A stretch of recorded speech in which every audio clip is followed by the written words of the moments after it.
Welcome back to our continuing coverage of the Senate trial of President Donald J. Trump. Today, the second day of opening arguments by the Democrats, making a lot of clear, evidence-driven and sometimes PowerPoint-driven cases for why this president abused power in the Ukraine plot. Our panel is back here. Jason Johnson, part of what we've also seen here in this early stage, which was originally pitched as the time where the senators would listen and then make a big decision about adding evidence and witnesses, is a lot of Republican senators in this great deliberative body, as the Chief Justice reminded us, really not even pretending to take it seriously, saying they're bored. I don't know about you, but when you think about the way that they hold themselves, and I worked for a little bit as a Senate staffer, there's plenty of attitude about how great it is to work there, let alone those who've won Senate seats. And it's this great place. And I'm a little bit reminded of Lizzo, who said, why men great until they got to be great? There's a couple things about this. I'm amazed. Do you really want the quote that's found from you 100 years from now when you were at the impeachment hearing to be, I'm bored? Because that's what some of these people are saying. I'm bored. Susan Collins can complain about the rules. I think Jerry Nadler was rude to me. You've got senators who are walking in and out of the room when they're not supposed to leave. They're supposed to be arrested by that if we remember what the initial rules are. But here's the thing. They're not paying attention, in particular today, because today is the day that's the most dangerous for them. For the audience who doesn't entirely understand what's been day one and day two, day one was like Wheel of Fortune, right? Where you basically, all the puzzle was there, right? And so Schiff just sort of lays out the puzzle and it's like, oh, okay, I can solve this. He laid out every piece of evidence that you would need. Schiff, let me see if I'm following you. Schiff is Vanna White. Schiff is and the PowerPoint are the tiles. The PowerPoint and they're are the tiles. made of the House proceedings. The House proceedings, right? I'm following you. You're following, right? So there's only a couple letters missing. That's the evidence that they wanted to bring in, right? So today is the day where they're making the argument about how President Trump has really violated the Constitution. Today is Nick Cannon's wilding out.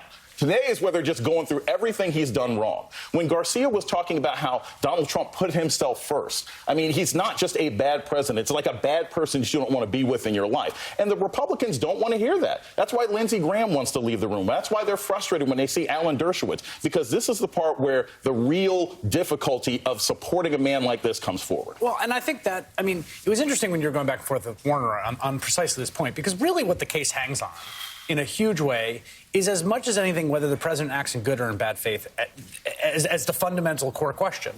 There is a version of the set of facts, although a hard one, but there's a version of a good faith policy priority set. In fact, the version of Joe Biden pressuring the Ukrainian government to get rid of Viktor Shogun, right? There's a version of good faith pressure being applied to an ally to end corruption for specific purposes.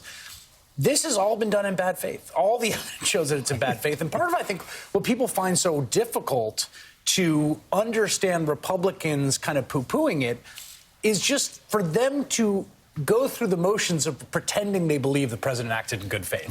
Everyone understands that's not what's going on here. Now, you can say, yeah, the president he's kind of up to no good, but this is not impeachable. But the idea to look into a camera and be like, the president, Ted Cruz tweeted the other day, the president's concerned about corruption. Come on. We just know this is preposterous. Let's just look at what they did today, and this is just a simple point. If it was a legitimate government policy, what the hell was Rudy Giuliani doing in the middle of it? And they were very good with that. Why that was Rudy Giuliani even involved? He had no business. If this was, why wasn't this all being done through diplomatic circles? Why wasn't this being done legitimate through nation-to-nation contact? Why do you need Rudy running around with Lev and Igor doing this stuff if it was legitimate government stuff? And Chris Matthews, doesn't that go to the cover-up here? If what you did was right, why did you have gloves at the scene? Why did you drive off in a getaway car? Yeah, well, you're referencing the O.J. case. I think this, the problem here is I think we're really in the sentencing phase. I don't think we're in the phase of guilty or not guilty. I think you can get these men and women together, maybe in the old chamber, and turn off the sound or whatever, the mics, and they'd agree this guy did something pretty awful. And it was an abuse of power. It all meant this. Every state of fact that was beautifully done by Adam Schiff and the rest would be agreed upon. They'd say, okay, so what are you going to do about this? We're going to throw this guy out of office? Republicans will say, you're not throwing my party leader out of office in an election year. 9 months to go, we're not throwing our guy out. So it's our guy. The other guy says, it's your guy. So, of course, the Democrats don't have stakes in this. It's your guy. Right. They want him out. They've been wanting him out. Some of them, a few in the Democratic Party, have wanted him out since they met him. They heard of him. They want him out. They don't like him because. But by the way, it's the context of this whole thing that's ignored. It's the rap sheet on this guy. We know who he is. We know he would do something like this. And the Democrats had an attitude about him, and I think the right one is my attitude about him since the beginning. He's the wrong guy to be president because he does stuff like this. But and the Republicans say, yeah, but he's working for us. We got low taxes, we got less regulation, and we have a 50-50 shot of winning this general election. Again, said he won one for us. But I want to ask you. Isn't there another layer to it, which is like the early days of Watergate, where when the abuse or alleged abuse under review targets one side, then that side is in the position of saying, this is terrible. Okay. And in the beginning, how much credence do people give Nobody Daniel really Ellsberg? wanted Nixon to continue in office. The economy was in stagflation, and I am a little bit of a Marxist when it comes to how politics works. I really think economics drives it. Right now, the economy is damn good. We studied in economics. You couldn't get unemployment numbers like this. And so I think people say, do we really want to bump this guy off, get rid of him politically? Do we really want to do that? Republicans have got that figured. I just wish one person on either side would crack and say, one Democrat would say, you know what, I think we got the case here, but let's move on.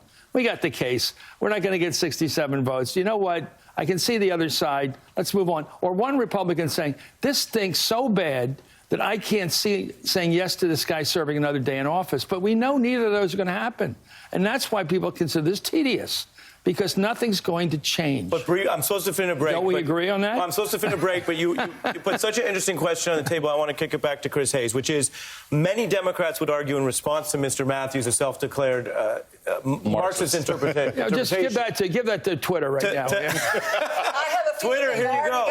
But I want to let Chris Twitter Hayes is respond. already on it. We talked to a lot of people on the Hill who say the Democrats giving Donald Trump a pass had the leader of the Democratic Party in the House doing that, Speaker Pelosi, holding back her caucus through the entire Mueller saga. Yes. And then saying enough is enough. Right, and I think the reason is a combination of political calculation and actual first-order principled umbrage, which is that the scheme here was using the office of the presidency for the next election. I mean, the sense that the election will not be, there's a sense, and I think a strong sense that 2016 wasn't fought on fair terrain because of the involvement of a foreign adversary in a systematic and criminal way.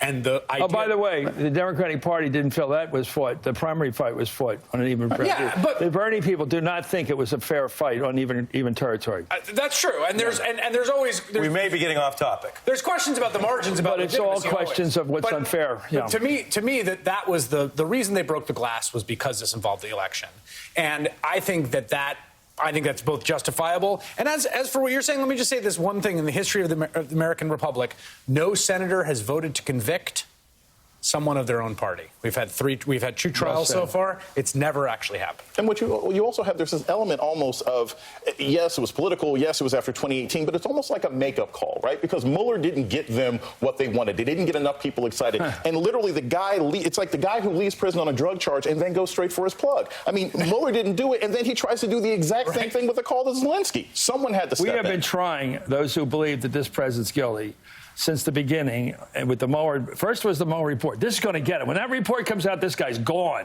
And when he testifies, he's really gone. We keep thinking that people are going to have their heads turned by facts. No, that's... No.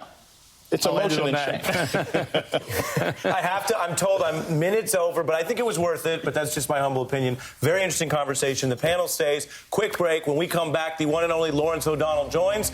We are going to also get back, obviously, into the Senate trial when it resumes. Stay with us. You're watching the impeachment trial of Donald Trump on MSNBC.